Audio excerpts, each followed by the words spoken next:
After that, we a little bit discuss about the in detail about the series and parallel connection of the resistance and the relation, these mathematical relations and its basics. So we studied how this relation comes, कसरी यो relation चाहिँ हाम्रो derive भयो भन्ने कुरा चाहिँ हामीले यसमा पढ्यौं series parallel connection मा त्यहीसम्म चाहिँ हामीले डिस्कसन गरेर अरु केही क्वेशनहरु चाहिँ डिस्कसन गरेका थियौं है यहीसम्म जस्तो लाग्छ मलाई. So the resistance र resistivity को कुरा गर्दाखेरि चाहिँ कस्तो कुरा हो भन्दाखेरि रेजिस्टेन्स भनेको चाहिँ त्यो जुन पर्टिकुलर कुनै मटेरियलले चाहिँ करेन्टलाई अपोज गर्ने प्रपर्टी चाहिँ रेजिस्टेन्स हो. The electrical resistance of a electrical element measures its opposition to passage of the electric current. Electric करेन्टलाई अपोज गर्ने चाहिँ अपोज गर्ने एबिलिटी भनौं न त्यो नेचर त्यो चाहिँ रेजिस्टेन्स हो. The inverse quantity is electrical conductance. Resistance को reciprocal उल्टो भनेको inverse भनेको चाहिँ conductance हो. Conductance ले चाहिँ के गर्छ भने current लाई चाहिँ flow गर्न allow गर्छ अनि resistance ले चाहिँ रोक्न खोज्छ हैन. Measuring how easily electricity flows along the certain path. So this conductance is the measurement that determine how easily current flows along the certain path. So unit of electrical resistance भनेको ohm, हामी यसलाई ohm भन्छौं. While electrical conductance is measured in Siemens. So 1 by ohm भनेको चाहिँ हाम्रो यो 1 by ohm भनेको चाहिँ हाम्रो के हुन्छ साइमेन हुन्छ है. ओहम भनेको रेजिस्टेन्स, साइमेन भनेको conductance. So the resistance of a given conductor or resistor grows with the length of the conductor and decreases for larger cross sectional area. यो चाहिँ हामी अहिले ल अफ रेजिस्टेन्स बाट पनि चाहिँ डिस्कसन चाहिँ गर्छौं. तर तपाईले अहिले सिम्पल रिलेसनको हिसाबले चाहिँ कुनै कन्डक्टर सपोज चाहिँ हामी तपाईसँग चाहिँ एउटा कन्डक्टर छ अनि यो कन्डक्टर छ. ओके ओके यो कन्डक्टर छ. यो कन्डक्टरको तपाईको लेन्थ यो लेन्थ l छ अनि यसको क्रस सेक्सनल एरिया भनेको यो यसको यो क्रस सेक्सनल एरिया भने यो एरियालाई रिप्रेजेन्ट गर्छ. So cross section area a छ र लेन्थ l को कन्डक्टर छ भने तपाईको रेजिस्टेन्स भनेको रो इन्टु l बाइ a ले चाहिँ निकाल्न सक्छौं है. रो इन्टु l बाइ a. यो रो भने चाहिँ के त भन्दाखेरि रेजिस्टिभिटी, जुन यो रेजिस्टिभिटी भनेर भन्यो नि त्यो भनेको रेजिस्टिभिटी हो. यसले चाहिँ के गर्छ नेचर अफ मटेरियल सँग डिपेन्ड हुन्छ. यो रेजिस्टेन्स चाहिँ मटेरियल को नेचर त्यसको सेप साइज सँग चाहिँ रिलेट हुने भयो. सेप साइज भन्नाले लेन्थ, साइज भन्नाले लेन्थ को कुरा भयो, सेप भनेको त्यसको क्रस सेक्सनल एरिया को चाहिँ डिपेन्ड गर्ने भयो भन्दाखेरि यो रेजिस्टिभिटी भनेको खाली मटेरियलमा डिपेन्ड हुन्छ. जस्तो पुरै आइरन को लागि फलाम छ भने फलामको टुक्रा जत्रोसुकै होस्, सानो एउटा सानो गुच्चा भए पनि एउटा ठुलो चाहिँ आइरन को चाहिँ ठुलो पत्ता भए पनि त्यसको रेजिस्टिभिटी सेम हुन्छ. सुन गोल्ड भनेको छ भने गोल्ड को रेजिस्टिभिटी गोल्ड को साइज जत्रो भए पनि कन्स्ट्यान्ट हुन्छ. तर रेजिस्टिभिटी चाहिँ त्यो कन्डक्टर कत्रो छ, गोल्ड को त्यो कत्रो प्लेट छ, कत्रो के छ, कस्तो साइजमा छ त्यो अनुसार चाहिँ फरक हुन्छ. जस्ट 1 मिनेटमा है त म एउटा सानो सफ्टवेयर इन्स्टल गरिहाल्छु है. जस्ट 1 मिनेट है त.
ओके स्क्रिन शेयर भइरहेछ है.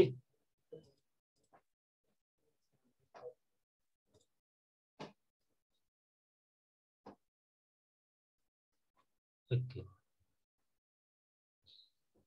नाउ मैले अघि यहाँ के कुरा गर्दै थिएँ यो भयो भने मैले यो एउटा अर्को एनोटेसन युज गर्न पाउँछु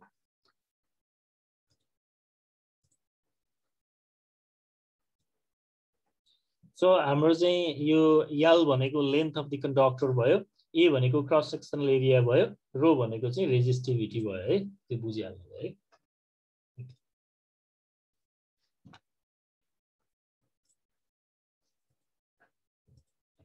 सो अब हामी यसमा अलिकति यो ल अफ रेजिस्टेन्स चाहिँ डिस्कसन गरौँ हैन ल अफ रेजिस्टेन्स भनेको चाहिँ हाम्रो त्यही अगाडिकै एक्सप्रेसन हो यसलाई अलिकति डिफाइन मात्र गरेको यसमा चाहिँ है सो हाम्रो ल अफ रेजिस्टेन्सले चाहिँ के भन्छ त भन्दाखेरि the resistance of a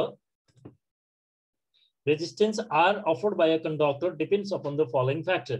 Conductor को resistance it varies directly as its length L. Length sanga directly varies huncha. It varies inversely as the cross section area of the conductor. The cross section area sanga inverse relation huncha. It depends upon the nature of material and also depends upon the temperature of conductor पनि भन्छ. Temperature अनुसार पनि यो चाहिँ relate हुन्छ भनेर भनिन्छ है. So त्यसो भने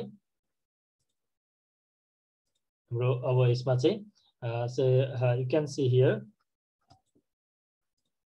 so यहाँ चाहिँ हाम्रो यो स्मलर लेन्थ छ यसको र यसको दुईटा लेन्थ हेर्नुभयो भने यो फर्स्ट को लेन्थ चाहिँ स्मलर छ सेकेन्ड को लेन्थ चाहिँ लार्जर छ फर्स्ट को क्रस सेक्सनल एरिया चाहिँ लार्जर छ सेकेन्ड को चाहिँ क्रस सेक्सनल एरिया चाहिँ स्मल छ त्यसो भयो भने के हुन्छ भन्दाखेरि स्मलर लेन्थ भयो भने रेजिस्टेन्स पनि लो हुन्छ लार्जर लेन्थ भयो भने रेजिस्टेन्स ग्रेटर हुन्छ लार्जर क्रस सेक्सन यो अनुसार डाइरेक्टली भेराइजेस विथ लेन्थ भने लेन्थ बढ्यो भने रेजिस्टेन्स पनि बढ्छ लेन्थ घट्यो भने रेजिस्टेन्स पनि घट्छ यो inversely relation with cross section area भन्नुको मिनिङ क्रस सेक्सन एरिया बढ्यो भने रेजिस्टेन्स घट्छ अनि क्रस सेक्सन एरिया घट्यो भने रेजिस्टेन्स बढ्छ यो टाइपको रिलेसन हो अनि यो जुन रेजिस्टिभिटी रो भनेर हामीले डिफाइन गरेका थियौं रोको डेफिनेसन चाहिँ खास चाहिँ कस्तो हो भन्दाखेरि एउटा पर्टिकुलर मटेरियलको लागि कन्स्टेन्ट हुन्छ भनेर त हामीले भनेका छौं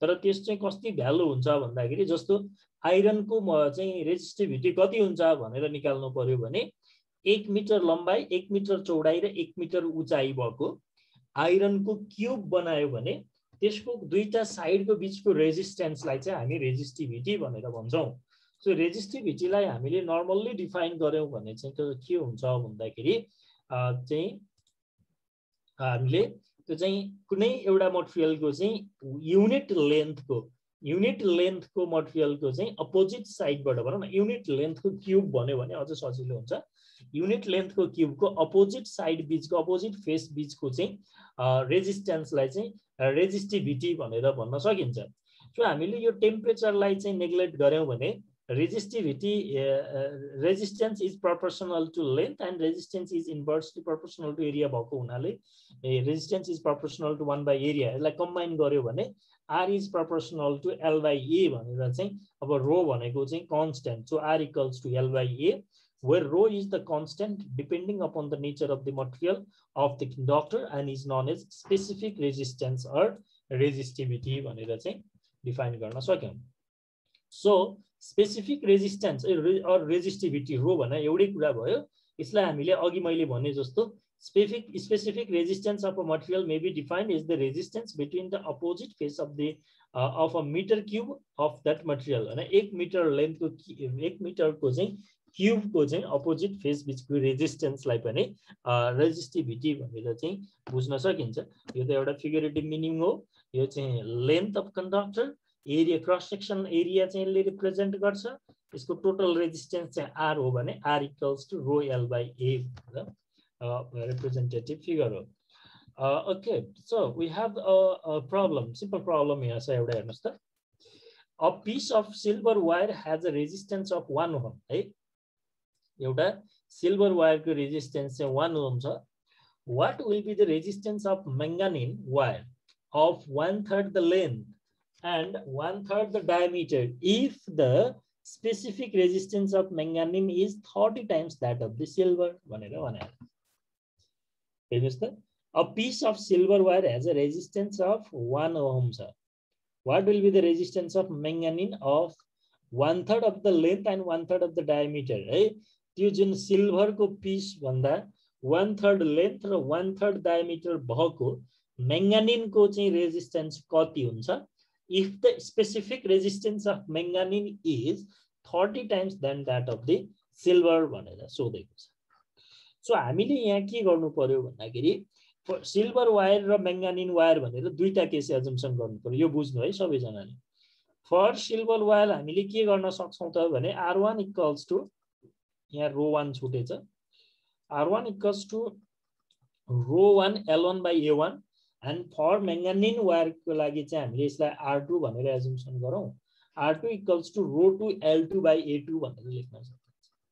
So we can say that R2 by R1 equals to अब यसलाई यो दुईटाको रेशियो लिने हो नि R2 by R1 गरेपछि so rho 2 by rho 1 अनि L2 by L1 अब यो के हुन्छ 1 by A2 by 1 by A1 गर्दा A1 त माथि गयो भनेपछि A1 by A2 आयो। अब हामीलाई यहाँ के दिएको छ भने एरियाको ठाउँमा त हामी यो डायमिटर चाहिँ भनेको हाम्रो सेकेन्ड केसको डायमिटर त फर्स्ट को भन्दा 1/3 छ, 3 भागको 1 भाग छ भनेपछि यो एरिया A1 र A2 लाई चाहिँ हामी डायमिटरको टर्ममा लैजान सक्छौं नि। सो एरिया A1 को डायमिटर यो त सर्कुलर डायमिटर हो वायर भनेपछि यसको पाई d1 स्क्वायर बाइ 4 भयो। A1 भनेको A2 भनेको पाई d स्क्वायर बाइ 4 भयो। अब तपाईले A1 यहाँ हाम्रो A1 बाइ A2 छ रेशियो छ। सो अब यही फर्ममा A1 by A2 को फर्ममा लेख्नु भयो भने पाई बाइ 4 र पाई बाइ 4 त कट भयो d1 square by d2 square बनेर आयो भनेपछि तपाईले यहाँ के लेख्न सक्नुहुन्छ त अब यही एक्सप्रेसनलाई चाहिँ तपाईले यहाँ लगेर राख्नु भयो भने then R2 by R1 equals to rho 2 by rho 1 into L2 by L1 into d1 by d2 को स्क्वायर भनेर राख्न सक्नुहुन्छ। अब तपाईलाई के थाहा छ R1 भनेको के हो यो सिल्भर वायरको रेजिस्टेन्स 1 ओम गिवन छ। R1 भनेको 1 ओम गिवन छ। L2 by L1 भनेको कति छ सेकेन्ड वायरको लेन्थ चाहिँ 1/3 छ 1/3 छ। सो L2 by L1 भनेको ठाउँमा 1/3 युज गर्न सक्छु। d1 by d2 कति हुन्छ भने d2 चाहिँ 1/3 छ भन्नुको मिनिङ d1 by d2 चाहिँ 3/1 भयो नि। d2 by d1 1/3 हुन्थ्यो भने d1 by d2 त 3/1 भयो भनेपछि हामीले के गर्न सक्यौं त यहाँ भनेपछि यो d1 by d2 स्क्वायर को भ्यालु पनि 3/1 को स्क्वायर 9 छ भनेपछि अनि रो 2 by रो 1 को भ्यालु पनि गिवन छ फेरि भनेको यहाँ रो 2 भनेको स्पेसिफिक रेजिस्टेन्स र रेजिस्टिभिटी एउटै कुरा हो।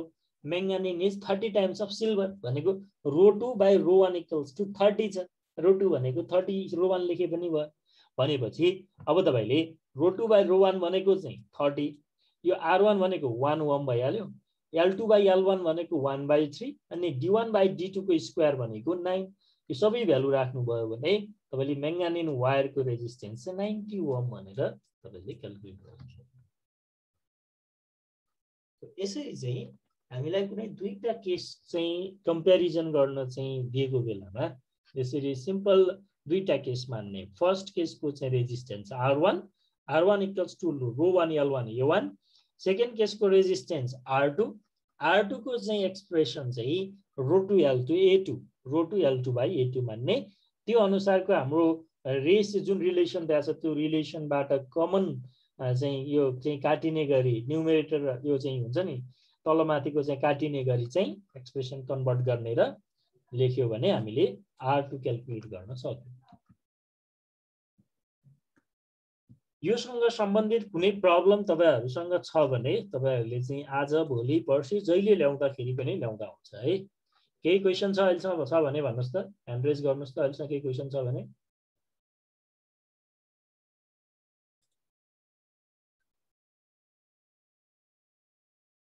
के अहिले छैन है।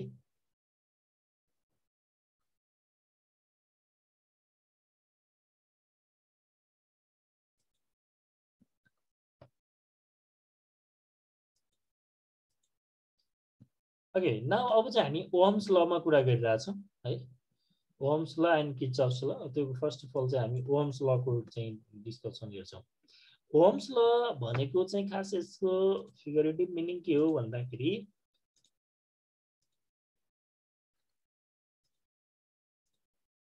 ओम्स ल भनेको चाहिँ यो हेर्नुस् त यहाँनिर यहाँ भोल्ट छ कुनै सर्किटमा भएको भोल्टेजले भनेको पोटेन्शियल डिफरेन्सले है पोटेन्शियल डिफरेन्सले त्यो कन्डक्टरबाट यो एम्पियर भनेको करेन्ट फ्लो गराउन खोज्छ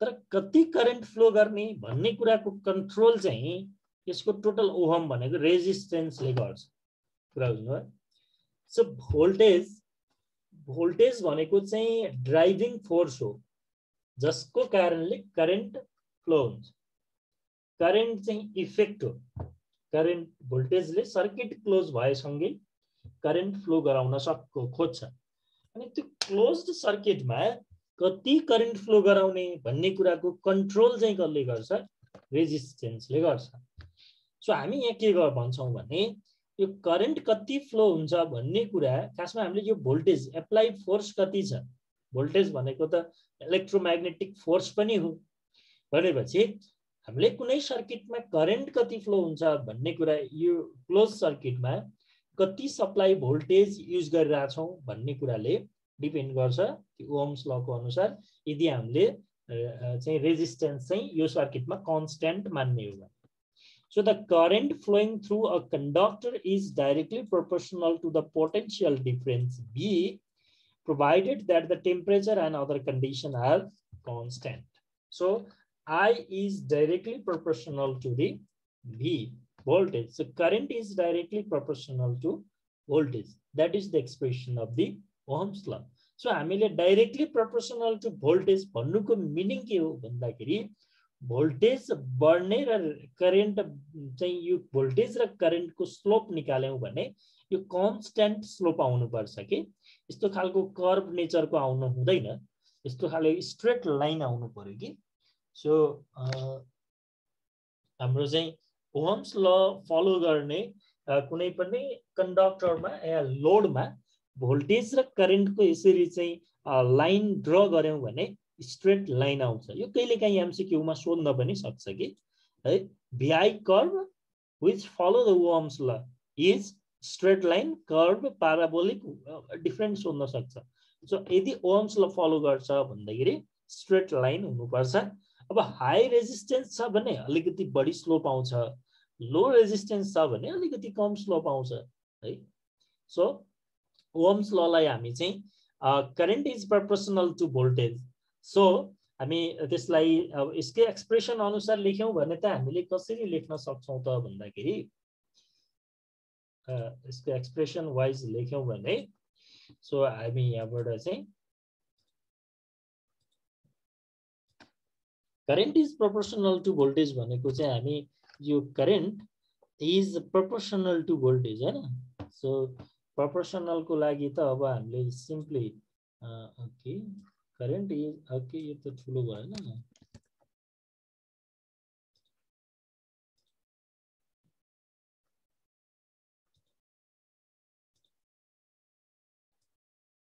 करेन्ट इज प्रोपोर्शनल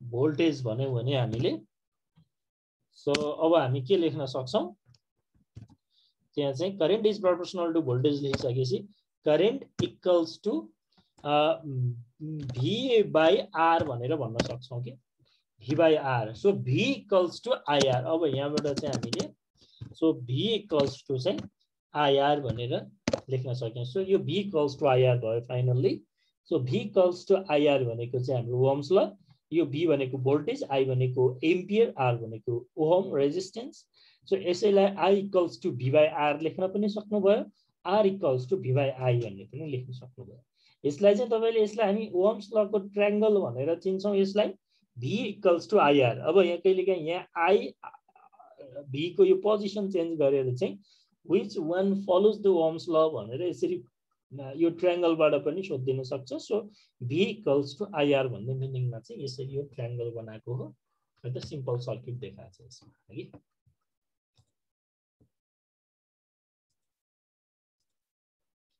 अब किर्चफ्स ल छ अर्को किर्चफ्स ल किन युज गरिन्छ भन्दाखेरि चाहिँ किर्चफ्स ल चाहिँ हामी in determining the equivalent resistance of complicated networks or conductor अब यति धेरै कम्प्लिकेटेड नेटवर्क्सहरुमा चाहिँ हामीलाई चाहिँ कुनै ब्रान्चको इक्विभ्यालेन्ट रेजिस्टेन्स कति हुन्छ, कुनै ब्रान्चबाट कति पावर फ्लो हुन्छ, कति करेन्ट फ्लो हुन्छ भन्ने निकाल्न पर्यो भने हामी किर्चफ्स ल युज गर्छौं for calculate the current flowing in the various conductor.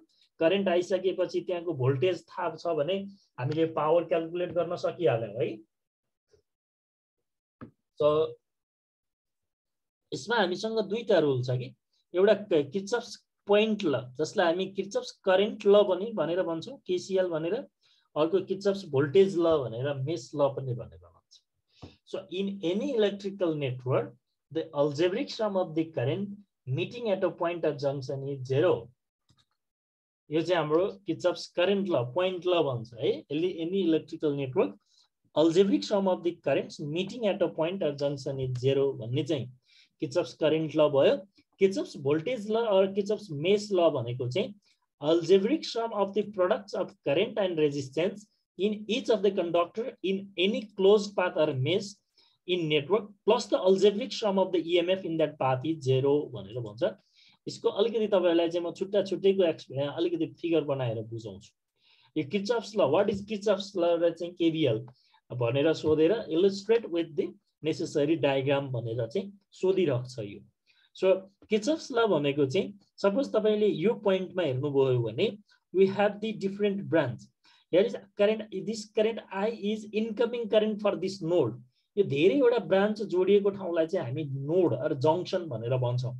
The total current leaving a junction is equal to the total current entering the junction भन्न पनि मिल्छ केसीएल लाई। यसमा टोटल समेसन 0 भन्नु र करेन्ट इन्टरिङ र current living equal हुन्छ भन्ने कुरा एउटै हो। किनभने हामीले करेन्ट इन्टरिङलाई पोजिटिभ मान्यौ भने लिभिङलाई नेगेटिभ मान्छौं। अब कहिलेकाहीँ लिभिङलाई पोजिटिभ मानेर इन्टरिङलाई नेगेटिभ मान्न पनि सकिन्छ, त्यो एजुम्सनको कुरा हो। भनेपछि यसमा केसीएल भनेको यदि हामीले इफ इन्टरिङलाई प्लस मान्ने र लिभिङलाई माइनस मान्ने हो भने हामीले अल्जेब्रिक सम भनेको छ। अघिल्लो एक्सप्रेसनबाट हेर्नुभयो भने algebraic sum of the current meeting at a point 0 भन्छौं। अल्जेब्रिक सम भनेको चाहिँ इन्टरिङलाई प्लस आई भनेर लेख्यो भने आउटगोइङ जतिलाई माइनस लेख्नु पर्यो। So plus -1 plus -2 plus -3 plus -4 equals to 0। सो हामीले अब यसैलाई चाहिँ यो माइनस माइनस जतिलाई राइट साइडमा लग्यौं भने I equals to I1 plus I2 plus I3 plus I4। So हामीले के भन्छ, I भनेको टोटल इनकमिङ करेन्ट हो, I1 देखि I4 सम्मको समेसनले चाहिँ टोटल आउटगोइङ करेन्ट दिन्छ। So we can express the above conclusion thus summation of current equals to 0। कुनै पनि जंक्शनमा चाहिँ करेन्टको अल्जेब्रिक समेसन चाहिँ 0 हुन्छ भन्ने कुरा चाहिँ केसीएल ले भन्छ। त्यसैले केवीएल ले भन्ने कुरा चाहिँ के हो, एकछिनलाई म अर्को एउटा सिम्पल सर्किटबाट चाहिँ तपाईहरुलाई बुझाउन ट्राई गर्छु अनि त्यसपछि चाहिँ हामी फेरि अर्को एउटा अलि कम्प्लेक्स यही भएको नेटवर्कबाट चाहिँ हेरौँला। ओके, सपोज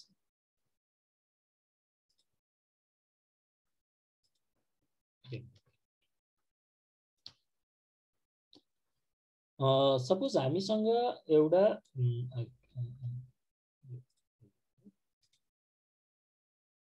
सपोज हामीसँग यो एउटा ब्याट्री छ, यो ब्याट्री छ,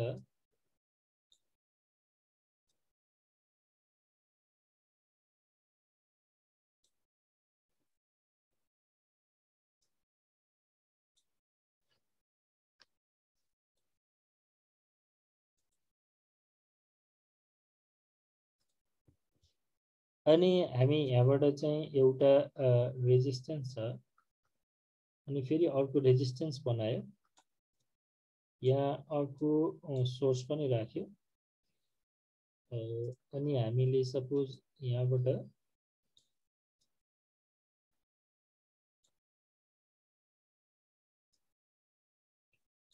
यसरी क्लोज लुप बनायो के। सो हाम्रो लेट्स से यहाँ चाहिँ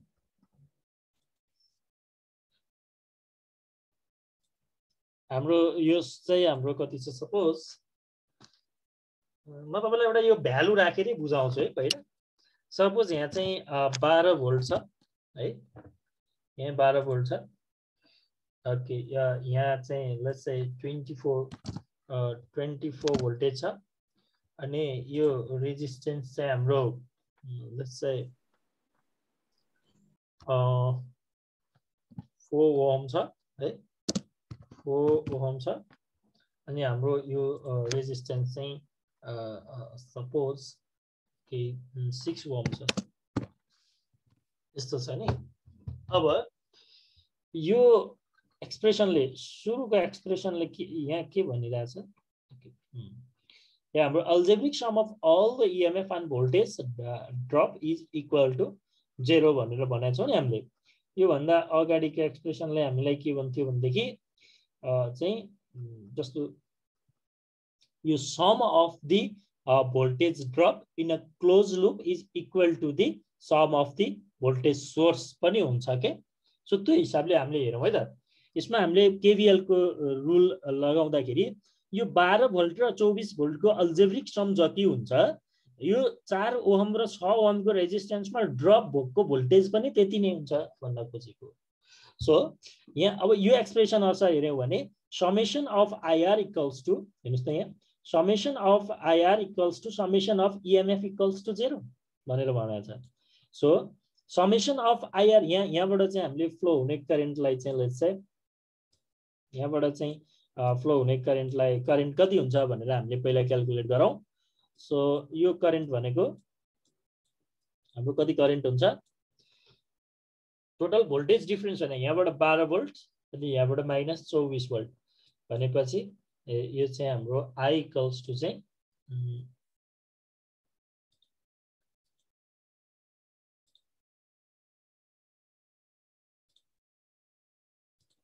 हाम्रो यो 12 भोल्ट माइनस है 24 भोल्ट है 12 volt minus 24 volt divide by हाम्रो यहाँ अब डिवाइड बाई टोटल रेजिस्टेन्स कति छ त हाम्रो यहाँनिर टोटल रेजिस्टेन्स भनेको 6 + 4 छ। सो 4 + 6 ओम। सो हामीले यहाँबाट चाहिँ फर्दर क्याल्कुलेट गऱ्यौँ भने के आउँछ त यहाँबाट फर्दर क्याल्कुलेट गऱ्यौँ भने 12 - 24 भनेको चाहिँ कति आयो -12 भोल्ट आयो -12 भोल्ट डिवाइड बाई 6 + 4 गरेर 10 आयो। सो -12 डिवाइड बाई 10 गर्यो भने कति आउँछ त -12 डिवाइड बाई 10 गर्नुभयो भने -1/2 आयो। सो यो -1.2 आयो। -1.2 एम्पियर करेन्ट भन्नाले के बुझिन्छ त अब हेर्नुस् त हामीले करेन्टको डिरेक्सन एजुम्सन गरेको क्लकवाइज हेर्नुस् है हामीले करेन्टको डिरेक्सन एजुम्सन गरेको यो क्लकवाइज करेन्ट चाहिँ यसरी फ्लो हुन्छ भनेर हामीले एजुम्सन गरेका थियौँ यो डिरेक्सनमा। तर यो डिरेक्सनमा क्याल्कुलेट गर्दाखेरि के आयो नेगेटिभ भ्यालु आयो। सो नेगेटिभ भ्यालु आएपछि यो के रहेछ यो डिरेक्सनमा होइन रहेछ एक्चुअलमा यो उल्टो डिरेक्सनमा यो डिरेक्सनमा रहेछ रियलमा करेन्ट फ्लो हुने र यो डिरेक्सनमा राख्यो भने चाहिँ हाम्रो अब यो 1.2 एम्पियर भनेर हामीले लेख्न सक्यौँ है 1.2 एम्पियर भनेर लेख्न सक्यौँ। यो क्लकवाइजमा राख्यो भने -1.2 एम्पियर भनेर लेख्नु पर्यो है कुरा बुझ्नुहुन्छ है। सो यो डिरेक्सनमा चाहिँ 1.2 एम्पियर लेख्नुभयो। अब केवीएल लेख्नुभयो भने कसरी चाहिँ हाम्रो इक्वेसन चाहिँ लगाउने त हैन कति आउँछ त त्यो इक्वेसन चाहिँ लगाउँदाखेरि भनेर चाहिँ हामीले हेर्यौँ भने जस्तो हेर्नुस् त अब अल्जेब्रिक सम हो कुन डिरेक्सनमा लेख्ने इक्वेसन भन्ने हो। सपोज क्लकवाइज डिरेक्सनमै एकचोटि यो क्लकवाइज डिरेक्सनमै लेख्ने हो भने तपाईले एउटा साइन कन्भेन्सन यसमा थाहा पाउनु पर्ने हुन्छ। साइन कन्भेन्सन भनेको यदि तपाईँ ब्याट्रीको लागि इक्वेसन लेख्दै हुनुहुन्छ भने सपोज यो तपाईको ब्याट्री छ ब्याट्रीको लागि इक्वेसन लेख्दै हुनुहुन्छ भने तपाईलाई के थाहा छ भने यो सर्टर लेन्थको चाहिँ नेगेटिभ टर्मिनल हो यो चाहिँ पोजिटिभ टर्मिनल हो है। तपाईँ यदि यो डिरेक्सनमा नेगेटिभ टु पोजिटिभको डिरेक्सनमा ब्याट्रीमा इक्वेसन लेख्दै हुनुहुन्छ भने यति बेला तपाईले यसको साइन चाहिँ पोजिटिभ लिन पर्यो है पोजिटिभ लिन पर्यो। यदि तपाईँ ब्याट्रीमा पोजिटिभदेखि नेगेटिभतिर चाहिँ डिरेक्सनमा चाहिँ इक्वेसन लेखिराख्नु भएको छ भने यति बेला तपाईँ नेगेटिभ लिन पर्यो। सो ब्याट्रीको सम अफ इएमएफ भनेको छ यो ब्याट्रीको सम हो। यदि हामीले क्लकवाइज डिरेक्सनमा इक्वेसन लेख्यौँ भने ब्याट्रीको सम भनेको कति हुँदो रहेछ यहाँ क्लकवाइज जाँदा यो 12 भोल्टमा माइनसदेखि प्लसतिर गयौँ। सो यसमा पोजिटिभ लेख्नु पर्यो। सो +12 भोल्ट हेर्नुहोस् है यहाँनिर +12 भोल्ट अनि यहाँबाटै कन्टिन्यू आएर यहाँबाट जाँदाखेरि 24 भोल्टमा चाहिँ हामीलाई यो प्लसदेखि माइनसतिर चाहिँ हामी मुभ हुनु पर्यो। सो नेगेटिभतिर गयो so -24 volt minus 24 volt equals to minus 12 volt आयो, माइनस 12 भोल्ट है। अब समेसन अफ आइआर कसरी निकाल्ने हेर्नुस् है, समेसन अफ आइआर कसरी निकाल्ने। यो रेजिस्टेन्सको एक्रसमा पनि तपाईले इक्वेसन लेख्दाखेरि एउटा रुल फलो गर्नुपर्छ। यो रेजिस्टेन्सको एक्रसमा हामीले करेन्टको एजुम्सन एउटा डिरेक्सनमा मानेको हुन्छौं। करेन्टको डिरेक्सन सपोज मैले यो डिरेक्सनमा लेफ्ट टु राइट डिरेक्सनमा राखेँ। तपाई यदि सेम डिरेक्सनमा इक्वेसन लेख्दै हुनुहुन्छ भने, करेन्टकै डिरेक्सनमा तपाईले चाहिँ इक्वेसन लेख्दै रहनु भएको छ भने तपाई के भयो, यो हायर पोटेन्शियलबाट लोअर पोटेन्शियलतिर गइराख्नु भएको छ भन्ने कुरा बुझ्यो नि त। सो यति बेला तपाईले के लेख्नु पर्यो, नेगेटिभ लेख्नु पर्यो। अनि तर तपाई करेन्ट फ्लो भएको डिरेक्सनको अपोजिट डिरेक्सनमा चाहिँ इक्वेसन लेख्दै हुनुहुन्छ भने तपाई करेन्ट त यता हायरबाट लोअरतिर फ्लो भइरहेछ भन्ने हुन्छ, तपाई लोअरबाट हायरतिर गइराख्नु भएको छ भनेपछि यति बेला तपाई पोजिटिभ डिरेक्सन लिनु पर्यो है, पोजिटिभ डिरेक्सन चाहिँ लिनु पर्यो है।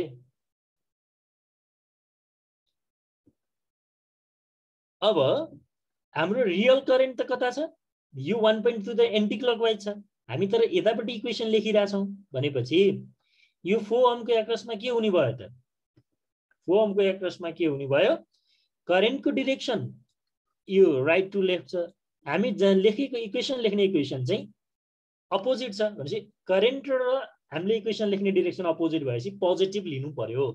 सो हाम्रो यहाँ चाहिँ अब आइआर समेसन अफ आइआर लिने बेलामा चाहिँ हाम्रो चाहिँ के भयो, यति बेला पोजिटिभ भयो अपोजिट भएको हुनाले।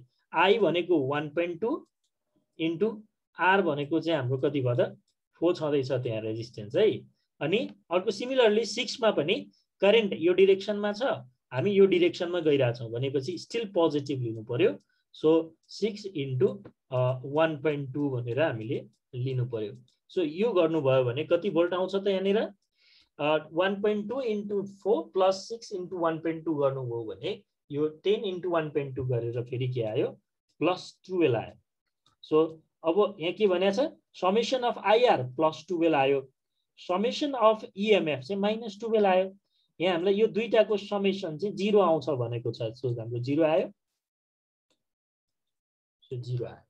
सो यो चाहिँ हाम्रो किर्चफ्स ल भनेपछि इएमएफ भन्नाले सबै ब्याट्री सोर्सहरूको भोल्टेजको समेसन हो एउटा कुनै क्लोज लुप भित्र। अनि आइआर भनेको सबै रेजिस्टेन्सहरूमा ड्रप भएको भोल्टेजलाई चाहिँ त्यसले रिप्रेजेन्ट गर्छ है। ठिक छ है, केही क्वेसन छ भने सोध्नु त, म अलिकति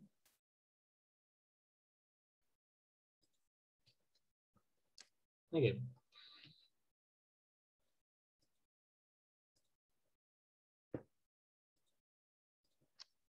यहाँ हामीसँग चाहिँ algebraic sum of all the EMF and the voltage यो त भइहाल्यो। त्यसको हामीले यहाँ के गरेका छौँ भने ब्रान्च नोड र लुप छुट्याउन खोजिरहेछौँ। यसरी धेरैवटा चाहिँ ब्रान्चहरू दुई वा त्योभन्दा बढी भनौँ न ब्रान्चहरू एक ठाउँमा जोडिएको पोइन्टलाई चाहिँ हामीले नोड भनेर भन्यौँ। अब कुनै रेजिस्टेन्स भएको अथवा चाहिँ कुनै सोर्स भएको चाहिँ पार्टलाई चाहिँ हामीले ब्रान्च भनेर भन्छौँ। यो ग्रीन पार्टले चाहिँ यहाँ रिप्रेजेन्ट गरेको छ ब्रान्चलाई चाहिँ। अनि यो पर्पल कलरले कुनै पनि एउटा क्लोज्ड पाथलाई चाहिँ हामीले लुप भनेर भनेका छौँ है। सो यो चाहिँ नोड भयो, यो R1 R2 र R3 बिचको यो चाहिँ नोड भयो, यो चाहिँ लुप भयो। अब हामीले नोडमा चाहिँ केसीएल युज गर्न सक्छौँ। सो I1 पनि इनकमिङ छ, I2 पनि इनकमिङ छ, I3 पनि इनकमिङ छ सपोज भने यो तीनटा I1 plus I2 plus I3 equals to 0 ampere भन्न सक्छौँ है। यदि हामीले आउटगोइङ मान्ने हो भने minus I1 minus I2 minus I3 equals to 0 गर्न पनि सक्छ।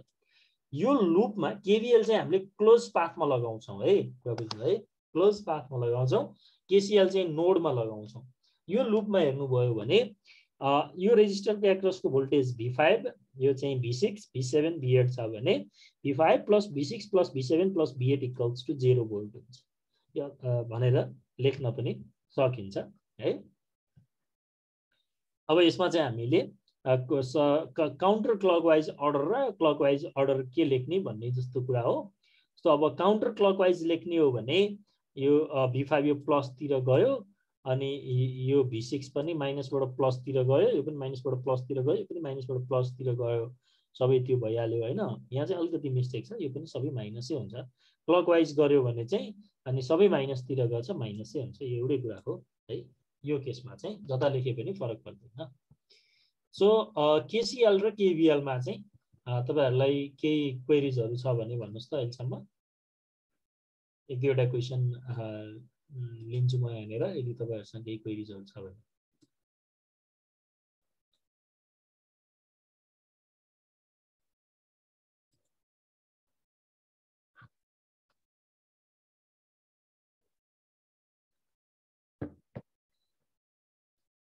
ह्यान्ड रेज गर्नुभयो हुन्छ है, क्वेशन छ भने। छैन भने म अगाडि बढाइहाल्छु, पछि क्वेशन भएपछि सोध्नु होला है। ओके, सो अब चाहिँ यो चाहिँ हाम्रो introduction to electrical measuring units of electrical quantities हो। सिम्पल चाहिँ यो जस्तो भोल्टेज पारामिटर, यसको युनिट भोल्ट, अब सिम्बल VE, यसको V equals to IR relation भयो। सिम्पली करेन्ट चाहिँ हाम्रो एम्पियरमा मेजर गरिन्छ, I ले रिप्रेजेन्ट गरिन्छ। सो यो I इक्वल्स टु V/R भनेर हामी भन्न सक्छौँ। के रेजिस्टेन्स भनेको यसको युनिट ओहम, R रिप्रेजेन्ट गरिन्छ, यसको चाहिँ हामी R इक्वल्स टु V/I पनि भन्न सक्छौँ। कन्डक्टेन्सको युनिट चाहिँ साइमेन हो, यो चाहिँ यसको सिम्बल चाहिँ G, अझ हामी साइमेनलाई चाहिँ यसरी मोह पनि भनेर भन्छौँ। यसलाई ओहम भन्छ भने यसले मोह भनेर भनिन्छ, MHO मोह। अनि रेसिप्रोकल अफ रेजिस्टेन्स चाहिँ के हो, कन्डक्टेन्स हो। अर्को क्यापासिटेन्स छ, क्यापासिटेन्सको चाहिँ यो फ्यारेड भन्छौँ हामी युनिट, सिम्बल चाहिँ क्यापिटल C ले चाहिँ रिप्रेजेन्ट गर्छौँ। युनिट अफ हामीले चाहिँ यसको डिस्क्रिप्सन चाहिँ C इक्वल्स टु Q/V भनेर हामीले रिप्रेजेन्ट गर्छौँ। सो Q भनेको टोटल चार्ज, V भनेको भोल्टेज एक्रस द क्यापासिटर। यो रिलेसनहरू पनि हामीलाई थाहा हुनुपर्छ। अर्को भनेको चार्ज हो, चार्जको युनिट चाहिँ कुलम हो, यसलाई Q ले रिप्रेजेन्ट गर्छ। युनिट अफ इलेक्ट्रिकल चार्ज भनेको Q इक्वल्स टु CV। अब भन्नाले यो रिलेसन चाहिँ यो Q इक्वल्स टु CV चाहिँ हामीले त्यहाँबाट रिलेसन हो। सिमिलरली इन्डक्टेन्स भन्ने चाहिँ अर्को एलिमेन्ट हुन्छ। इन्डक्टेन्सको युनिट चाहिँ हेनरी हो, यसलाई LH ले चाहिँ रिप्रेजेन्ट गर्न सक्छौँ हामी है। अनि यसलाई इन्डक्टेन्स अफ के अरे यो चाहिँ हाम्रो यसको रिलेसन अफ इन्डक्टेन्स चाहिँ LdI/dt हो। यो नेगेटिभ साइन चाहिँ ड्यु टु लेन्ज लको कारणले चाहिँ लेखेको हो। यो कहिलेकाहीँ चाहिँ लेन्ज ल यो नेगेटिभ साइन किन आएको इन्डक्टेन्सको भोल्टेजको एक्सप्रेसनमा भन्छ, यो चाहिँ हाम्रो के माइनस, यो चाहिँ लेन्ज लको कारणले आएको हो। सिमिलरली पावरको चाहिँ युनिट वाटेज हो, यसलाई चाहिँ हामी W ले चाहिँ रिप्रेजेन्ट गर्छौँ। अनि यो चाहिँ हामी P equals to V into I गरे पनि भयो, यदि हामी V र I छ भने। लोडको केसमा छ भने सिम्पली I²R एक्सप्रेसनबाट पनि हामीले पावर चाहिँ क्याल्कुलेट गर्न सक्छौँ। सिमिलरली इम्पेडेन्सलाई ओहमले चाहिँ युनिट हो, यसको जेलले रिप्रेजेन्ट गर्छौँ। इम्पेडेन्स निकाल्न चाहिँ Z² equals to R² plus X² गरेर निकाल्न सकिन्छ। अर्को फाइनल्ली हर्ज फ्रिक्वेन्सी भनेको हामी हर्जले रिप्रेजेन्ट गर्छौँ र यो भनेको रेसिप्रोकल अफ टाइम हो। सो 1/टाइम गर्यो भने चाहिँ फ्रिक्वेन्सी निकाल्न चाहिँ सकिन्छ। सिमिलरली हामीसँग केही मल्टिपल्स एन्ड सब मल्टिपल्सहरू पनि हामीलाई यो ख्याल गर्नुपर्छ। यो प्रिपरेसनमा डिफ्रेन्ट न्युमेरिकलहरूसँग डिल गर्दै गर्दाखेरि यो तपाईँहरूलाई थाहा नै छ। जस्तो हामी यसलाई प्रिफिक्स र चाहिँ जस्तो प्रिफिक्स चाहिँ हाम्रो टेरा भन्ने छ भने टेरा भनेको चाहिँ 10 टु द पावर +12 ले रिप्रेजेन्ट गर्छौँ। जस्तो टेरा मिटर भन्यो भने चाहिँ 10 टु द पावर 12 मिटर भन्छ। सो 10 को पछाडि भनौँ 1 को पछाडि 12वटा 0 भन्ने रिप्रेजेन्ट गर्छ 10 टु द पावर 12 ले चाहिँ। सो टेरा भन्नुको मिनिङ जस्तो टेरा मिटर भन्यो भने 10 इन्टु 12 मिटर है। अनि अब टेरा बाइट अब के युज गर्छ होइन, टेरा बाइटहरूमा बढी युज हुन्छ। गिगा भन्यो भने चाहिँ 10 टु द पावर 9 ले रिप्रेजेन्ट गर्छ। मेगा भन्यो भने 10 टु द पावर 6 ले चाहिँ मल्टिप्लाई पावर अफ 10 हो। अनि किलो भन्यो भने त तपाईँलाई थाहा छँदैछ, 1 किलोग्राम भन्यो भने 1000 ग्राम हो। 1000 भने 10 टु द पावर 3 भइहाल्यो। 1 किलोमिटर भन्यो भने 1000 मिटर भयो। अनि अब 1 भने त 10 टु द पावर 0 भइहाल्यो यदि यो पावर अफ 10 छैन भने। अब चाहिँ हाम्रो सेन्टी भन्यो भने 10 to the power -2 लाई रिप्रेजेन्ट गर्छ है सेन्टीले चाहिँ है अनि हाम्रो मिली भन्यो भने चाहिँ 10 to the power -3 लाई रिप्रेजेन्ट गर्छ माइक्रो भन्यो भने 10 to the power -6 लाई चाहिँ रिप्रेजेन्ट गर्छ अनि त्यहाँ न्यानो भन्यो भने 10 to the power चाहिँ -9 लाई रिप्रेजेन्ट गर्छ पिको भने 10 to the power -12 लाई रिप्रेजेन्ट गर्छ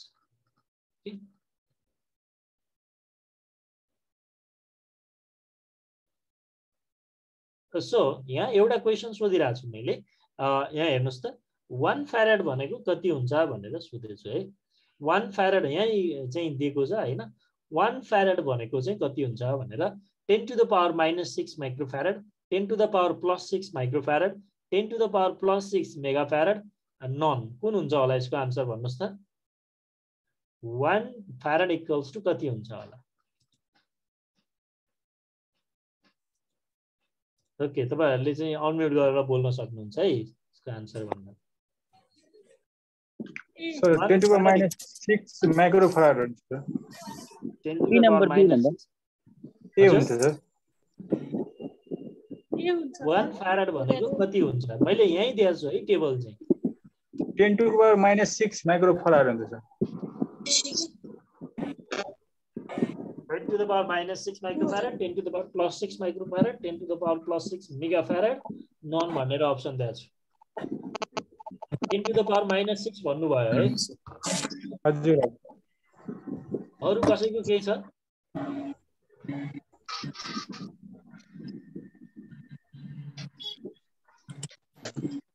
यो 10 to the power +6 हो कि 1 farad equals to नन हुन्छ होला सर 10 to the power +6 कसरी हो भन्न सक्नुहुन्छ कसैले यदि जल्दी 1 माइक्रोमा 10 to the power -6 farad हुँदो रहेछ सर अनि 1 ले गर्दाखेरि 1 by 10 to the power -6 तपाईले भनेको ठीक छ है त हजुर 1 फ्यारेड भन्नु भने 10 to the power +6 फ्यारेड माइक्रोफ्यारेड हुन्छ कसरी हुन्छ हाम्रो रियल रिलेसन के हो भने 1 माइक्रोफ्यारेड भनेको 10 to the power -6 फ्यारेड हो के हजुर रियल त्यही हो भनेको -6 माइक्रोफ्यारेड होइन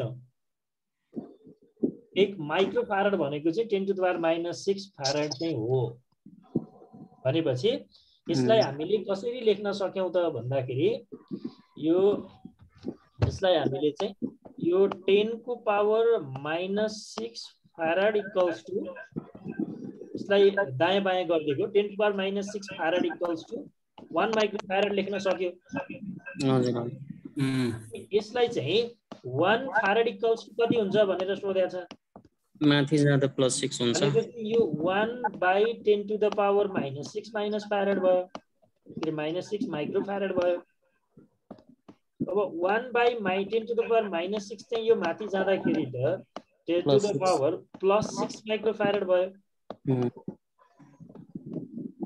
यस्तो यही क्वेशन चाहिँ तपाईहरुको वर्ल्ड क्वेशनमै सोधेको के एकचोटी यो 1 फ्यारेड इक्वल्स टु कति भनेर अब 10 to the power -6 लेखिदिन्छौँ हामी अनि त्यही सिम्पल छ नि त छन त त्यो हुनाले के ख्याल गर्नु पर्यो भने यो चाहिँ हाम्रो माइक्रो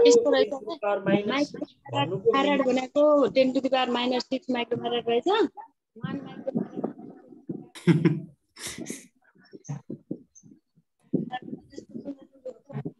यसमा के कन्फ्युजन छ भन्नुस् त माइक्रो भने चाहिँ सानो हो नि त फेरि त्यही भएर माइक्रोफ्यारेड मात्रै उ रहेछ फेरि 1 के क्वेशन छ भने ह्यान्ड रेज गर्नु होला है त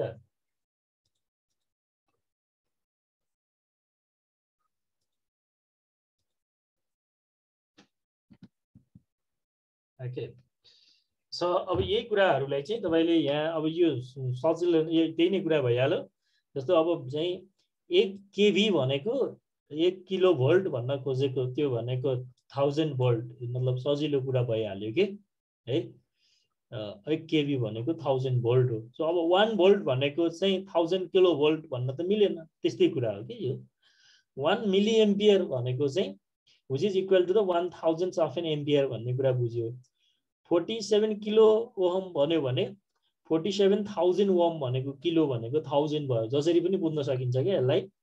100 माइक्रोफैराड भन्नुभयो भने 100 microfarad which is equal to the 100 यो के भयो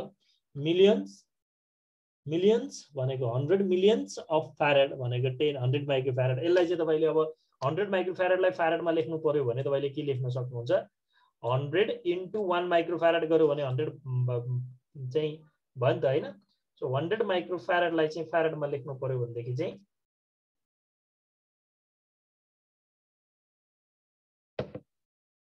के 100 चाहिँ 100 बाई गर्नु पर्यो के यो है। So 1 kilowatt equals to 1000 watt भइहाल्यो। 1 मेगाहर्ट्ज भनेको चाहिँ अब 10 to the power 6 भयो। अब चाहिँ यो अलिकति इलेक्ट्रिकल मेजरमेन्ट इक्विपमेन्टमा हामी डिस्कसन गरौँ। यो पनि तपाईहरुलाई थाहा छ, रिकल मात्र गरिरहेको छु। भोल्टेज चाहिँ हामी भोल्ट मिटरले मेजर गर्छौं, करेन्ट ए मिटरले मेजर गर्छौं, फ्रिक्वेन्सी मिटरले मेजर गर्छ, पावर वाट मिटरले मेजर गर्छ, इनर्जी मिटरले मेजर गर्छ। 3 फेज र सिंगल फेज दुई टाइपको इनर्जी मिटर हुन्छ। पावर फ्याक्टर मेजर गर्न पावर फ्याक्टर मिटर हुन्छ। भोल्टेज करेन्ट रेजिस्टेन्स कन्टिन्युटी सबै चाहिँ हामी यो मल्टिमिटर एनालग डिजिटल दुई टाइपको हुन्छ, मल्टिमिटरले युज गर्न सक्छौं।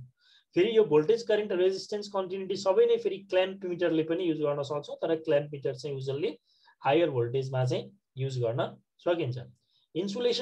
इन्सुलेसन युज मेजर गर्नलाई मेगरले युज गर्छ। Megger is use to measure the insulation. So कुनै केबलको या कुनै चाहिँ डिभाइसको चाहिँ इन्सुलेसन चेक गर्नु छ भने we use the megger. So megger is the device to measure the insulation.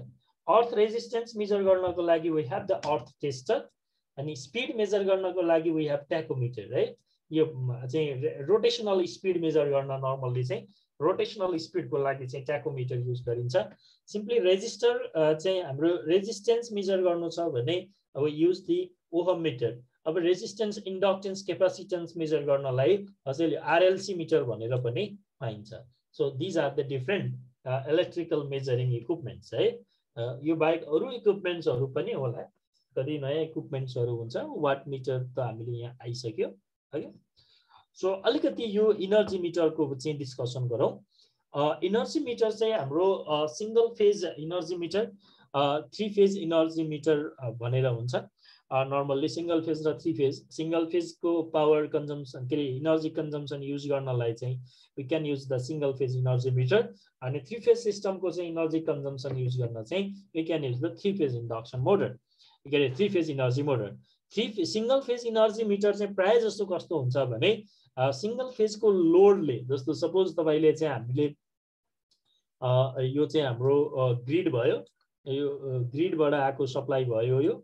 अनि यहाँबाट चाहिँ हामीले कन्ज्युमरमा जानुभन्दा अगाडि के गर्छौं, यहाँ इनर्जी मिटर राख्छौं। अनि यो इनर्जी मिटर राखिसकेपछि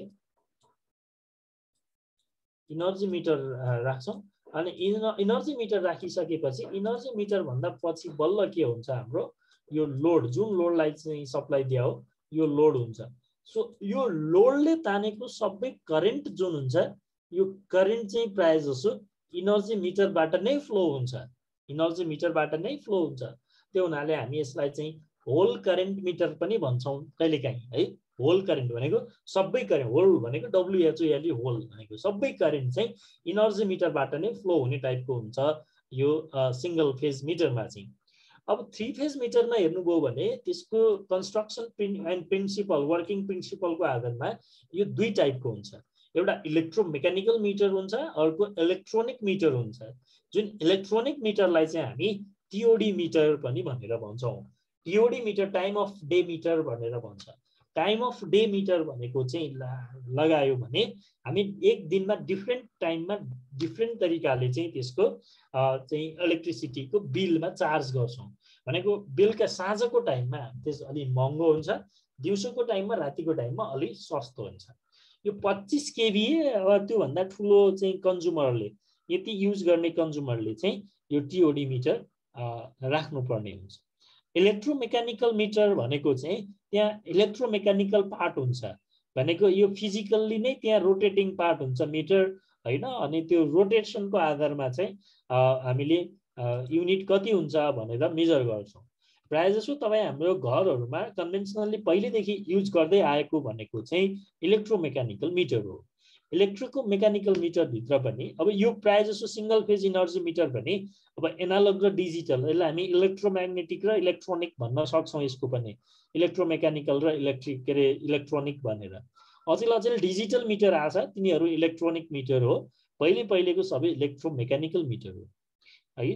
त्यो सिङ्गल फेजको यो इनर्जी मिटरको डिटेल डिस्क्रिप्सन के हुन्छ भनेर अहिले हामी भर्खरै डिस्कसन गर्छौँ एकछिनमा। अनि हामीले कन्भेन्सनल्ली हाम्रो घरमा युज भएको चाहिँ सिङ्गल फेजको इलेक्ट्रोमेकानिकल टाइपको चाहिँ इनर्जी मिटर हो। थ्री फेज इलेक्ट्रोमेकानिकलमा चाहिँ three phase hold current meter हुन्छ। Three phase hold current meter भनेको नि थ्री फेज लोडले तानेको सबै करेन्ट यसरी इनर्जी मिटरको थ्रु गर्छ भने त्यसलाई हामी three phase hold current meter भन्छौँ। अर्को यो एलटी डिमान्ड मिटर भन्छ, अर्को एचटी डिमान्ड मिटर भन्छ।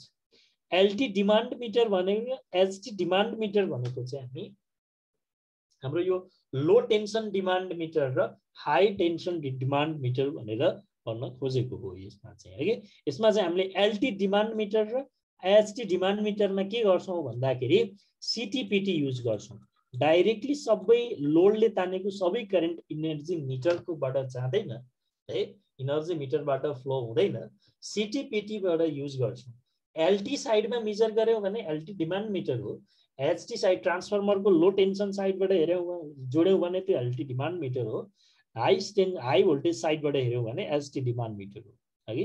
सो यसमा चाहिँ हामीले सिटी र पिटीबाट रिडिङ लिन्छौँ र सिटी र पिटीको आधारमा चाहिँ हामीले त्यसको जुन सिटी र पिटीको ट्रान्सफर्मेसन रेसियो हुन्छ त्यसको आधारमा चाहिँ टोटल इनर्जी कन्जम्सन भोल्टेज र करेन्ट लिएर टोटल इनर्जी कन्जम्सन चाहिँ क्याल्कुलेट गर्छ एलटी र एचटी डिमान्ड मिटर।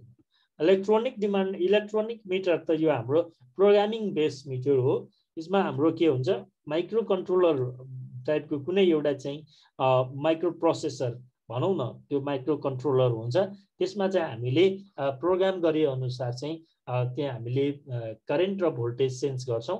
त्यसको लागि चाहिँ हामीले फेरि करेन्ट र भोल्टेज लिनको लागि इलेक्ट्रोनिक मिटरमा पनि सिटी र पिटी चाहिँ युज गरेको हुन्छ। सिटी भनेको करेन्ट ट्रान्सफर्मर, पिटी भनेको potential transformer. Current transformer for the current measurement and potential transformer for the voltage measurement. So यो चाहिँ अब हाम्रो टिपिकल इनर्जी मिटरको चाहिँ कन्स्ट्रक्सन कस्तो हुन्छ भनेर चाहिँ डिस्कसनको लागि राखेको हो। Okay, Dipesh Gupta, you can unmute and speak up, right? Hello Dipesh ji, नमस्ते सर। नमस्ते दिपेश सर ये स्लाइड अलि पछि गर्नु अर्को त्यो इनर्जी मिटर ल्याउनु। ए इनर्जी मिटरमै छौँ हामी हैन सर, अर्को होला। ए प्रिभियस वाला त्यो जुन तपाईले जुन भन्नुभयो नि सर इलेक्ट्रोमेकानिकल जुन मिटर छ त्यो हाम्रो खास घरहरुमा युज हुने भयो हैन, कन्ज्युमर कनेक्सनको लागि। अनि सर यो कन्ज्युमर कनेक्सन सिस्टममा यो युज हुन्छ किन त्यो सिंगल फेज इनर्जी मिटरहरु जुन छ नि त्यो जब डिस्ट्रिब्युट गर्छौं नि हामी पुलहरुबाट डिस्ट्रिब्युट गर्छौं त्यसहरुमा त सिंगल फेज इनर्जी मिटरहरु त युज हुन्छ होला हैन सर? कुनमा भन्नुभयो? Single phase energy meter sir, single phase energy meter त हाम्रो त खास कन्ज्युमर कनेक्सन सिस्टमहरुमा युज हुने हैन। फर्स्ट को sir, single phase energy meter त हाम्रो सबै रेजिडेन्शियलमा सिंगल फेज कस्टमरहरुमा युज हुने भइहाल्यो नि। डिस्ट्रिब्युसन पर्पसको लागि यो युज खास हुन्छ हैन सर? यो इनर्जी मिटर त हाम्रो घर घरमा भएको इनर्जी मिटरको कुरा हो नि त। अनि यो इलेक्ट्रोमेकानिकल मिटर सर नै त्यसको कन्स्ट्रक्सनको टाइप नै त्यहाँ यदि भित्र रोटेटिङ कोइल छ तपाईको इनर्जी मिटर भित्र भने त्यो इलेक्ट्रोमेकानिकल टाइपको हो है। त्यहाँ रोटेटिङ पार्ट छैन भने त्यो इलेक्ट्रोनिक मिटर हो है। अब सिंगल फेज र थ्री फेज भनेको चाहिँ यदि तपाईको घरसम्म सिंगल फेज आछ भने सिंगल फेज मिटर युज गर्नु भयो, थ्री फेज सप्लाई आछ भने थ्री फेज मिटर युज गर्नु हुने भयो। हस् सर, तपाईको कन्फ्युजन चाहिँ कहाँनेर अलि बुझिन्न के मैले।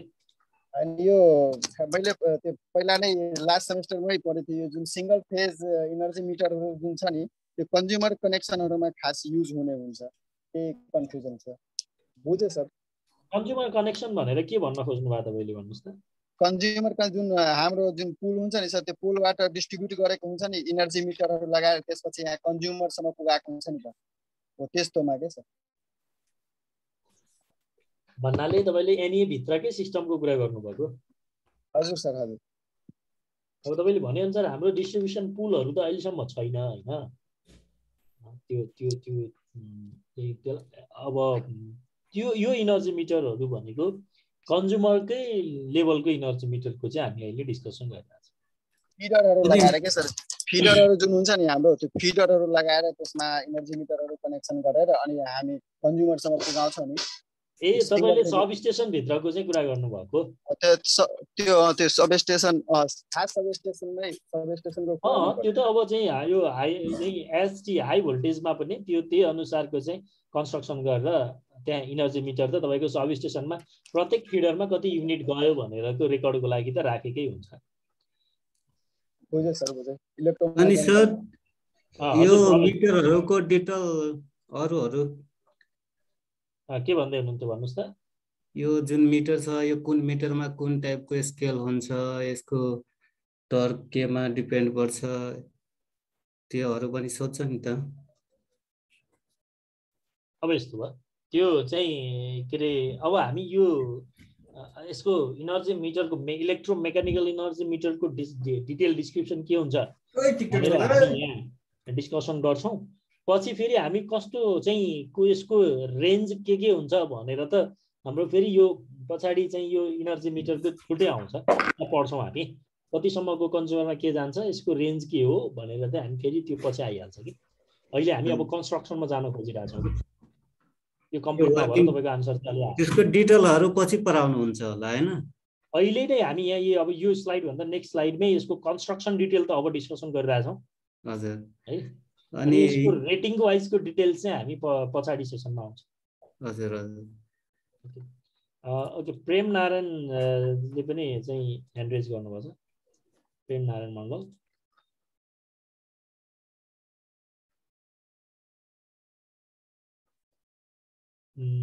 प्रेम नारायण। हजुर सर, नमस्ते सर। नमस्ते सर, यो सिंगल फेज इनर्जी मिटरमा इलेक्ट्रोमेकानिकल इनर्जी मिटर हुन्छ कि हुँदैन सर? हुन्छ हुन्छ। त्यही सोधेँ। त्यो जुन हाम्रो घरमा पहिला भएको कोइल घुम्ने इलेक्ट्रोमेकानिकल हो। जस्ट 1 मिनट है त, म 1 मिनट। आजकल त डिजिटल पनि आइसकेको छ नि सर सिंगल फेजमा।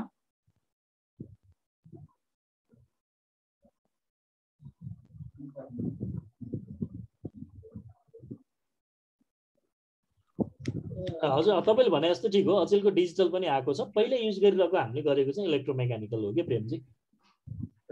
Thank you.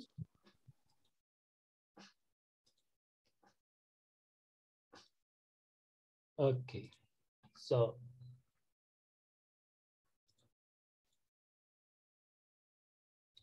अहिले चाहिँ इनर्जी मिटर हेर्नुहोस् है।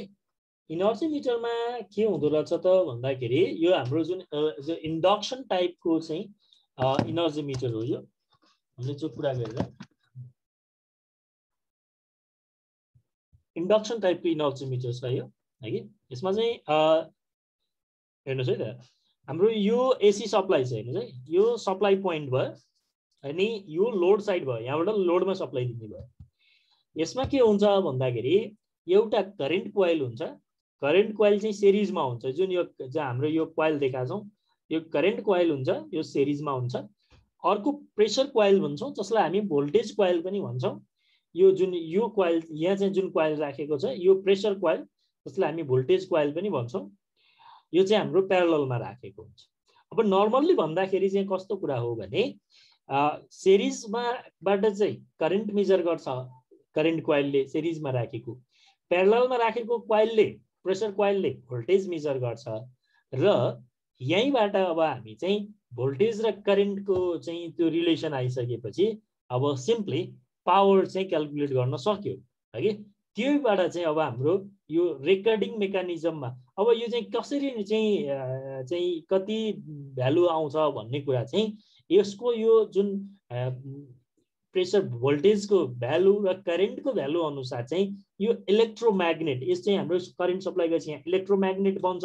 यो इलेक्ट्रोम्याग्नेटको चाहिँ त्यसको इन्टेन्सिटी फरक पर्न जान्छ अनि त्यो इलेक्ट्रोम्याग्नेटको इन्टेन्सिटी अनुसारको चाहिँ म्याग्निट्युडमा यो निडल चाहिँ के हुन्छ यो जुन रेकर्डिङ मेकानिजम यो निडल चाहिँ डिफ्लेक्सन हुने अथवा त्यसमा चाहिँ रोटेसन क्रिएट हुन्छ है। अब यो चाहिँ यो डिस्क छ नि यो डिस्क चाहिँ हाम्रो के हुन्छ यो चाहिँ त्यसको जुन हाम्रो चाहिँ कति अमाउन्टमा चाहिँ यो इलेक्ट्रोम्याग्नेटको चाहिँ इन्टेन्सिटी क्रिएट भएको छ त्यो चाहिँ हाम्रो भोल्टेज र करेन्ट अनुसारको प्रपोर्सनमा हुन्छ र त्यसले चाहिँ यो डिस्कमा चाहिँ रोटेसन क्रिएट गर्छ। जुन यो डिस्क चाहिँ हामी सरस्वती इनर्जी मिटरमा बाहिरबाट हेर्दाखेरि पनि कन्टिन्युअसली रोटेट गरेको डिस्क देख्छौँ। अब त्यसको चाहिँ अब सर्टेन टाइममा युज हुन छोड्यो भनेपछि त त्यो त इलेक्ट्रिसिटी युज हुन छोड्यो भनेपछि त नर्मल्ली यो घुमिरहेको चिजमा इनर्सियाको कारणले नि फेरि घुमिराख्छ। सपोज लोड छैन लोड जति हामी सबै स्विच अफ गरियो डिस्क घुमिरहेको बेलामा स्विच अफ गरेपछि पनि एकछिनसम्म घुमिरहन खोज्छ। त्यो किन कारणले हुन्छ इनर्सियाको कारणले हुन्छ भनेपछि त्यो लोड बन्द गरेपछि यसलाई त स्टप गराइहाल्नु पर्यो नि। स्टप गराइहाल्नको लागि चाहिँ हामीले यहाँ ब्रेकिङ म्याग्नेट भनेर राखेको हुन्छ है कि त्यो चाहिँ हाम्रो लोड बन्द भइसकेपछि डिस्कलाई झ्याप्प बन्द गर्नु पर्यो एट इन्स्ट्यान्टमा त्यसको लागि चाहिँ ब्रेकिङ म्याग्नेट युज गरेको हुन्छ।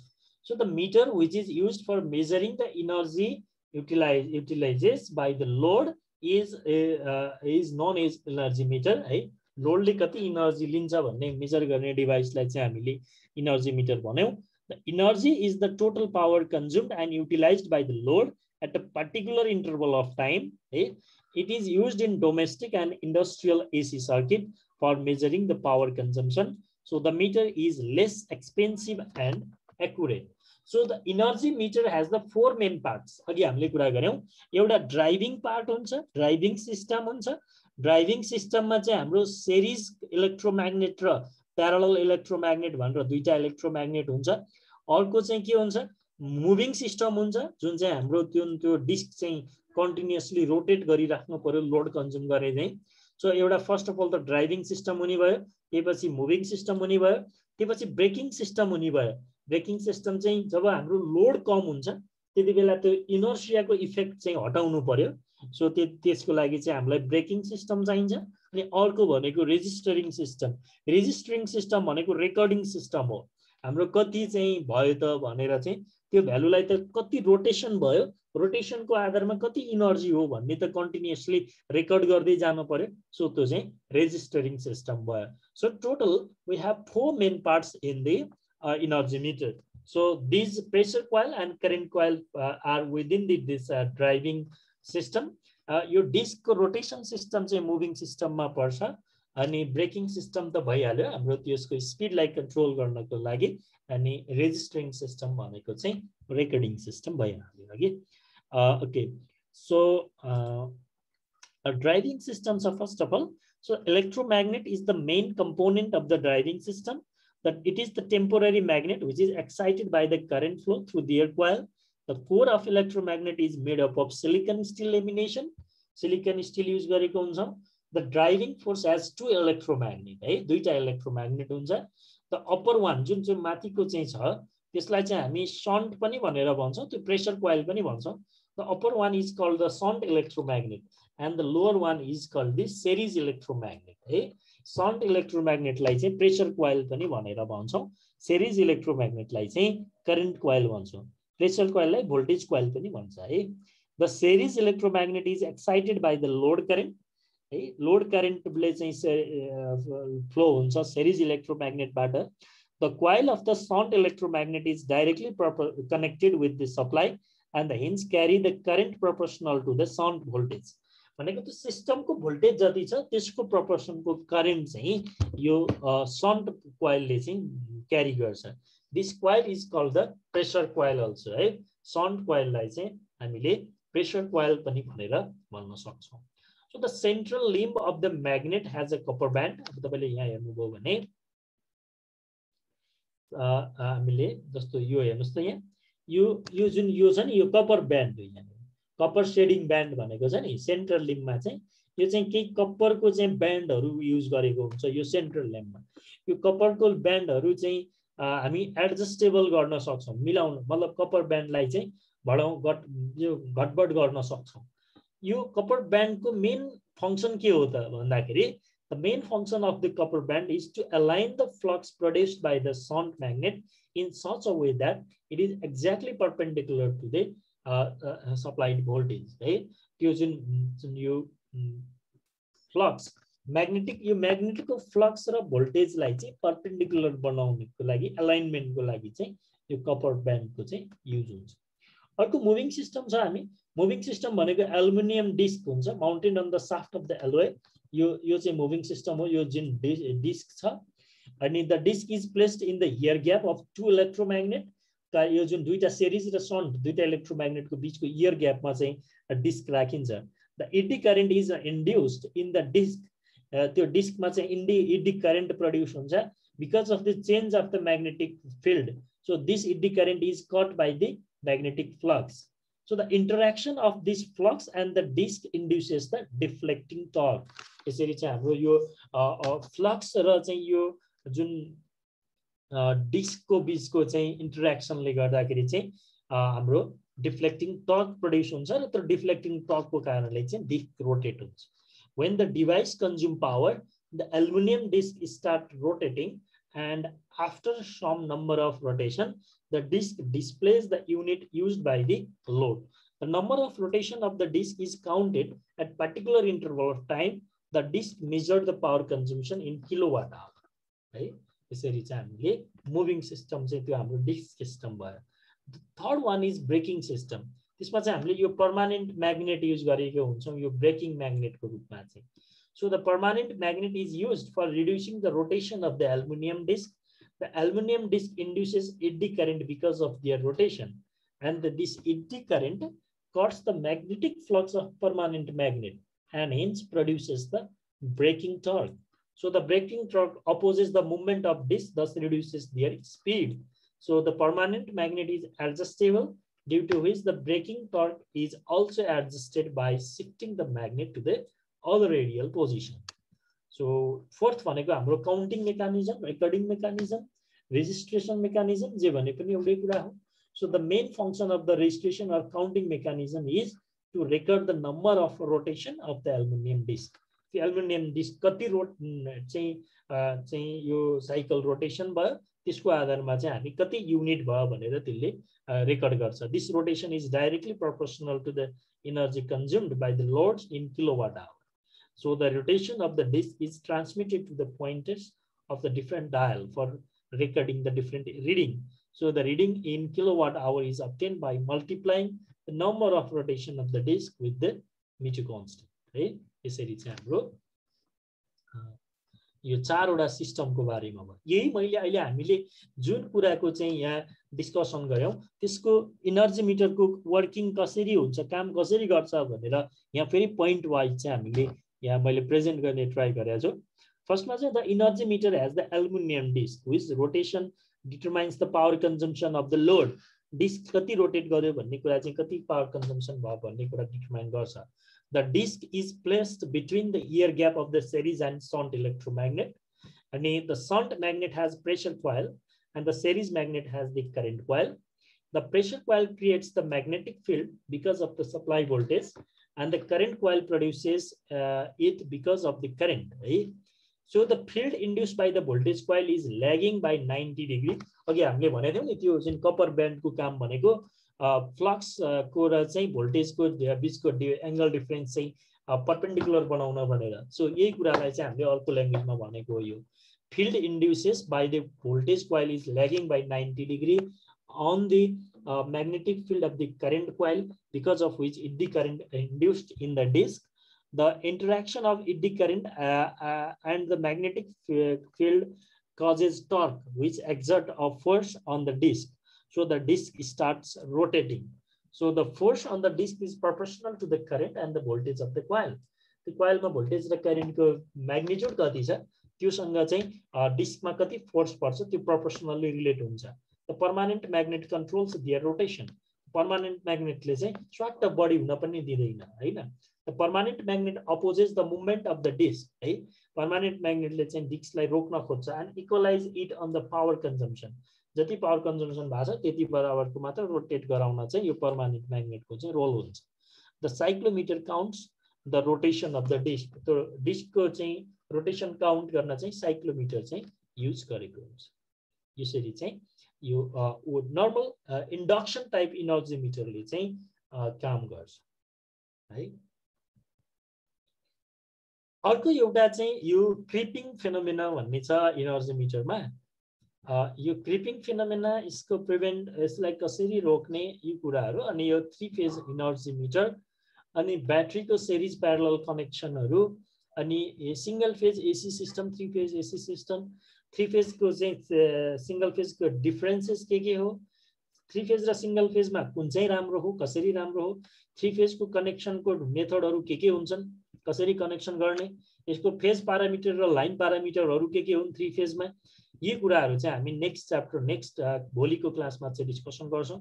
यदि तपाईहरुसँग चाहिँ टाइम भयो भने अलिअलि यो हेरेर पनि आउनु होला है। सो आजको लागि चाहिँ हामी अहिले यही स्टप गर्छौं है।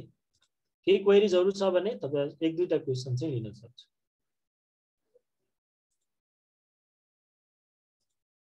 प्रेम बहादुर साईजी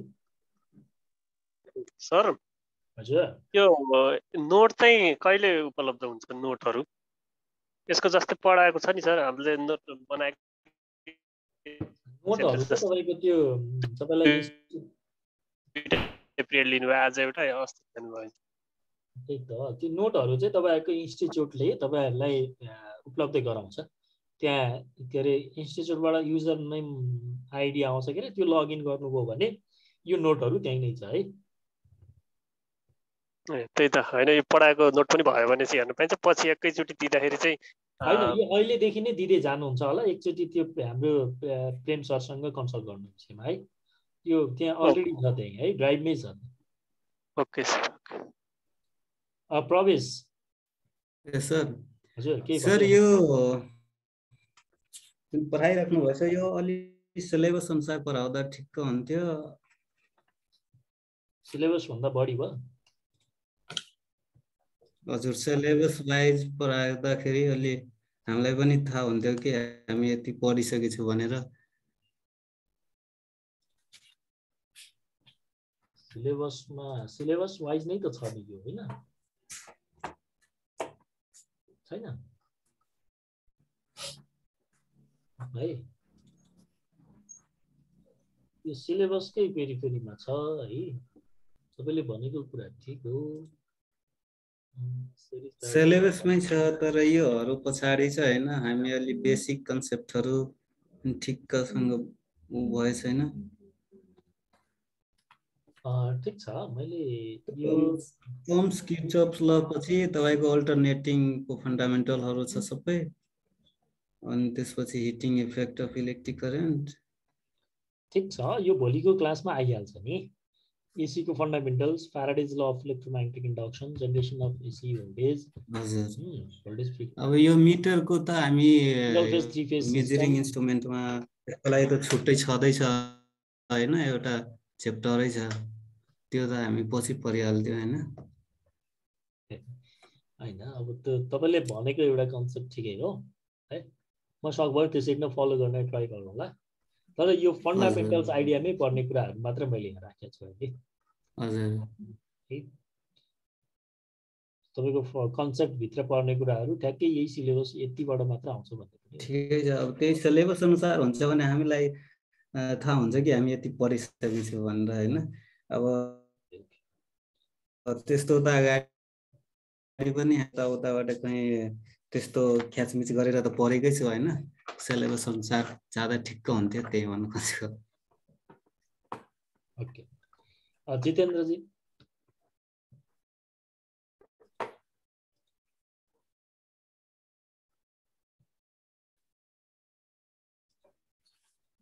Galaxy J2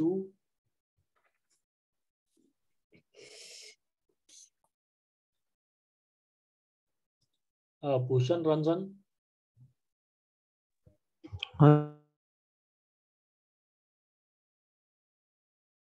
केही सोध्दै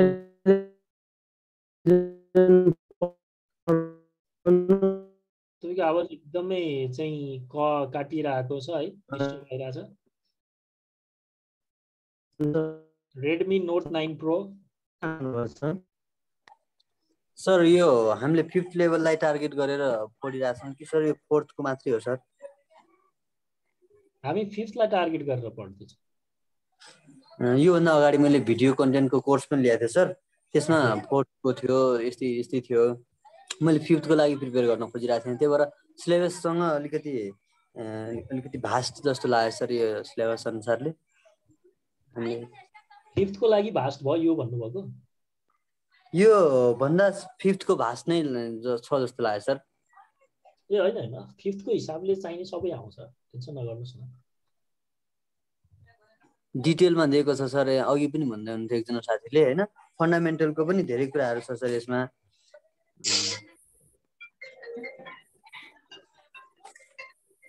भन्नाले के चाहिँ धेरै भयो आजसम्म भन्नुहोस् त? फन्डामेन्टलको सिलेबसको अनुसारले कतिपय कुराहरू नि तपाईहरुलाई सिलेबसमा राखेको कुराहरू बुझाउनलाई सिलेबसमा नभएको कुराहरू नै पढाउनु पर्छ क्या। हैन बुझ्नुभयो? हजुर सर, बुझेँ सर। यो अब हिजो र आज 2 दिन भन्छ हामी एकदम त्यो तपाईहरुलाई पढ्ने इन्भाइरोमेन्ट बनाउन खोजिरहेछौँ। अब त्यो हुँदाखेरि ट्याक्कै पोइन्ट टु पोइन्ट तपाईको सिलेबसमा भयो कि भएन भन्ने कुराले भन्दा पनि हामी चाहिँ अब त्यो फन्डामेन्टल्स कुराहरू पनि भन्दै जानु पर्यो नि। ठिक छ, अब इनर्जी मिटरको रेटिङ मात्र पढ्ने हुनुहुन्छ भने इनर्जी मिटरको रेटिङ मात्र भनिदिन्छु कि म त्यो डिटेल जाँदैन। तपाईलाई 3 फेज सिंगल फेजको चाहिँ त्यहाँ जति भनेको छ त्यति मात्र भन्नु, त्यो भन्दा एक शब्द बढी नबोलेर पनि पढाउन त सक्छु कि म। त्यही भएर त्यसमा प्रब्लम भएन तपाईहरुले। तर यहाँ के हुन्छ भने नि यहाँ चाहिँ अहिले तपाईहरु पढ्दै जाँदाखेरि चाहिँ अब जतिजना हुनुहुन्छ त्यो सबैलाई अलि डेप्थमा, कसैलाई अलि डेप्थमा पढाइदिए हुन्थ्यो जस्तो हुन्छ, कसैलाई अलि सर्फेसमा पढाइदिए जस्तो हुन्छ हैन। तर मैले चाहिँ के गरेको छु भने कोर्स चाहिँ तपाईहरुलाई चाहिने जति ब्यालेन्स गरेरै बनाएको छु कि। अब तपाईले त्यो पढिसकेपछि अलिकति चाहिँ आफूले मात्र पढ्या भन्दाखेरि अलिकति डेप्थ पनि त हुनु पर्यो, मल्टी डाइमेन्सन क्वेशन चाहिँ नछुटोस् भन्ने हिसाबले पनि हुनु पर्यो नि त हगि। मैले पनि तपाईहरुलाई बर्डन बनाउन चाहिँ खोजेको छैन सकभरि।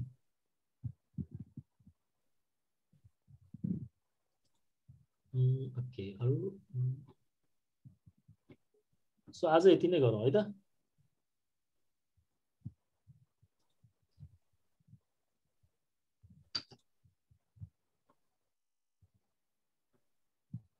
ओके, थ्याङ्क यू सबैजनालाई। भोलि भेटौँला है त फेरि।